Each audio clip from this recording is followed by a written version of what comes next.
I know that you have been an art teacher, an artist for some time. How far can art take people in the search for truth, for who they are? First important thing is not the art, but the heart. The heart. Yeah, if they are really already some longing is there, and how that longing comes I cannot say. If there's already a longing is more for that to find truth more greater than to develop art, then you can learn from everything.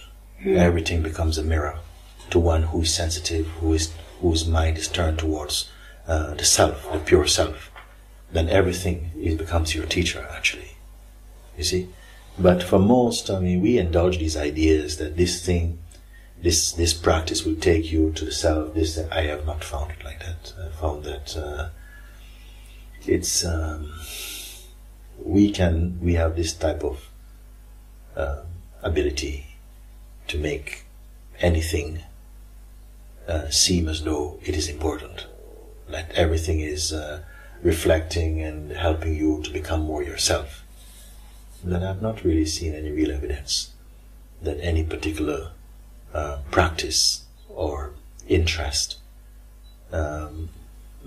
outside of the direct urge to discover truth, that any of these actually are that helpful, you see, in themselves and of themselves. You know.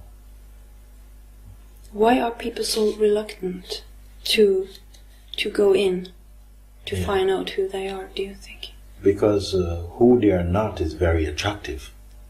You see, you can play, you can dream, you can become anything you want. It's like this. This is the allure of the mind.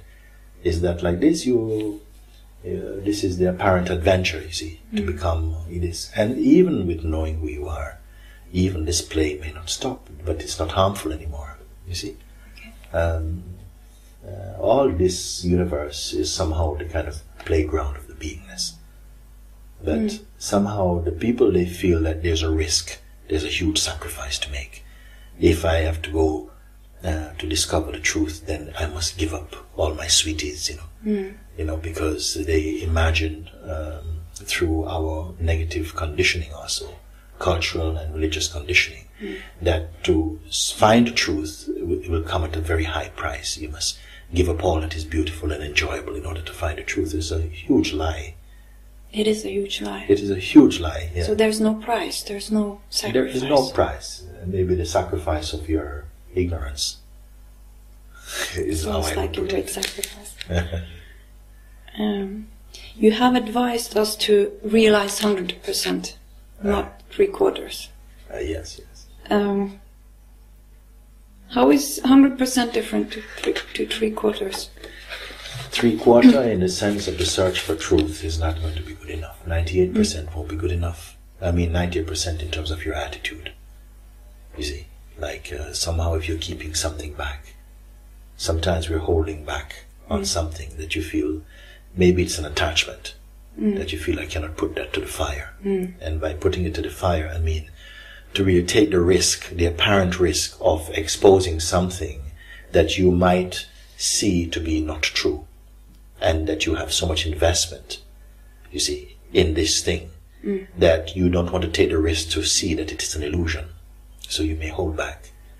And so this holding back is in some way a compromise you're making yourself. Nobody else needs to know about it. Silently, very subtly, you make this contract.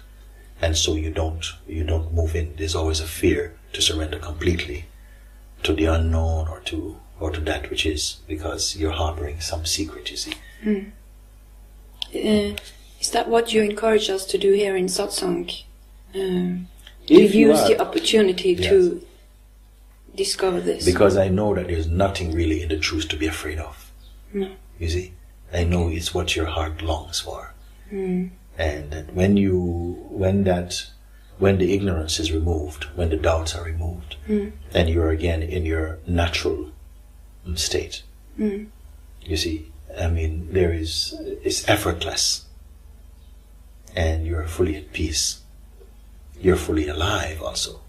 You're not a Buddha statue. You are completely alive in this, you see.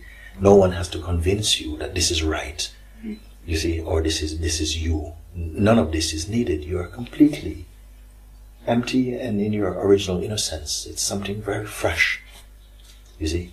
So I would not say that somehow anything less than total willingness to recognize this with completely open eyes, be willing to move in that. Any sort of hesitation or secret or, that's been kept, I say, put it to the fire. Be willing to come fully